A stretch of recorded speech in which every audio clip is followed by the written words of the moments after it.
News కి స్వాగతం.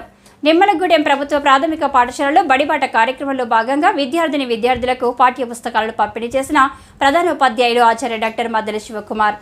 ఈ సందర్భంగా ప్రధానోపాధ్యాయులు ఆచార్య డాక్టర్ మద్దెల శివకుమార్ మాట్లాడుతూ, తెలంగాణ నూతన ప్రభుత్వం విద్యకు ఎంతో ప్రాధాన్యతనిచ్చి వేల కోట్ల రూపాయల నిధులు కేటాయించి అమ్మ ఆదర్శ పాఠశాలలు అనే నూతన స్కీమ్ ద్వారా ప్రభుత్వ పాఠశాలలో మౌలిక వసతుల కల్పనకు, త్రాగునీరు, విద్యుత్, పారిశుద్ధ్యం, మరుగుదొడ్ల ఏర్పాటుతో పాటు పాఠశాల మరమ్మతులకు నిధులు కేటాయించడం జరిగింది.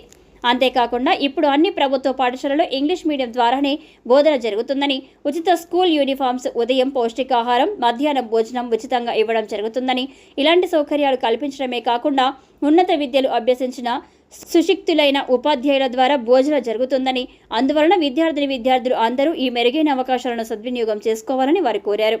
బడిబాట కార్యక్రమంలో భాగంగా పాఠశాలలోని విద్యార్థులందరికీ పాఠ్య పుస్తకాలను ఉచితంగా పంపిణీ చేశారు.